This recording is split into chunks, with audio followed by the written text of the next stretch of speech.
Lotus Ayurveda India में आपका स्वागत है। मैं हूं उत्पल चौधरी। आज हम बात करेंगे क्या नाइट शिफ्ट में काम करने वाली महिलाओं को अस्थमा का जोखिम अधिक होता है। तो आइए शुरू करते हैं आज का वीडियो। लेकिन उससे पहले बोलना चाहूंगा, चैनल को आपने अभी तक सब्सक्राइब नहीं किया तो चैनल को सब्सक्राइब कर लें, बेल आइकॉन की घंटी बजा दें जिससे हमारे आने वाले नोटिफिकेशन सबसे पहले आपको मिले। तो आइए शुरू करते हैं। आज के समय में महिलाएं हर क्षेत्र में अपना सक्रिय भागीदारी दर्ज करा रही हैं। Office, factory, health sector, IT company,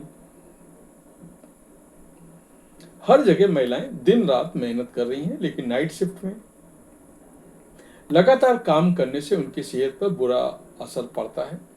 इससे महिलाओं को सोने और जागने का साइकिल प्रभावित हो सकता है। इसकी वजह से उनको भविष्य में कई तरह के रोग होने का जोखिम बढ़ जाता है। ऐसे में कई महिलाओं के मन में प्रश्न उठता है, क्या नाइट में काम करने वाली महिलाओं को अस्थमा की समस्या हो सकती है।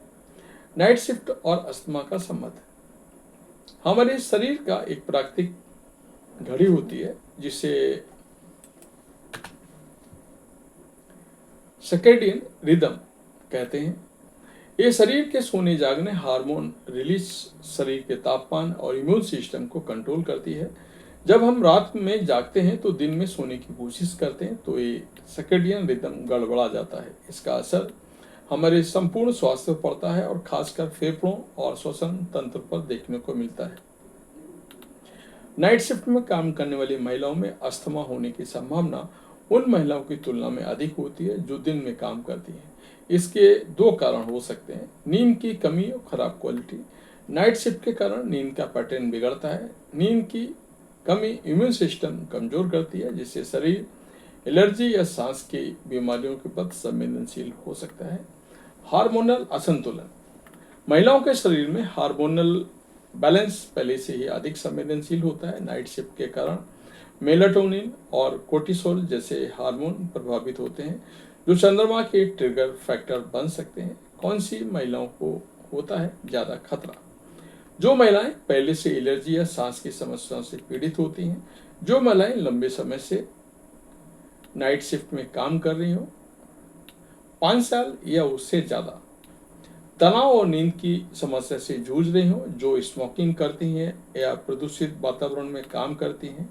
अस्थमा के सामान्य लक्षण जो महिलाओं को नजरअंदाज नहीं करने चाहिए: लगातार खांसी आना, खासकर रात में, सीने में जकड़न या भारीपन, सांस लेने में तकलीफ या हांफना, थकान और बेचैनी।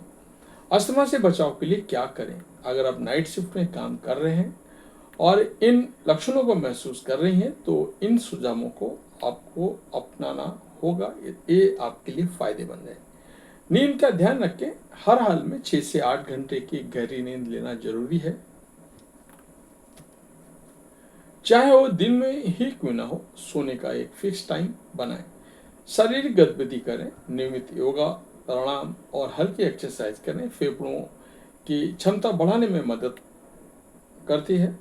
प्रदूषण और धूल से बचें। घर और कार्यस्थल पर वेंटिलेशन का ध्यान रखें। मास्क का उपयोग करें। संतुलित आहार लें। Vitamin C, omega 3 fatty acid और एंटीऑक्सीडेंट से भरपूर भोजन अस्थमा की संभावना को कम करता है। रेगुलर चेकअप कराएं। अगर सांस से जुड़ी कोई समस्या महसूस हो रही है तो तुरंत डॉक्टर को दिखाएं। ये जरूरी नहीं है कि नाइट शिफ्ट छोड़ना ही एकमात्र उपाय है। यदि आप नाइट शिफ्ट करना चाहती हैं तो आपका प्रोफेशन का यही हिस्सा है, तो बस आपको अपने स्वास्थ्य के प्रति सतर्क रहना जरूरी है। लाइफ स्टाइल में थोड़े बदलाव, हेल्थ मॉनिटरिंग से आप खतरे को काफी हद तक कम कर सकती हैं। तो ये था हमारा आज का वीडियो। आपको कैसा लगा हमें बस बताएं। धन्यवाद।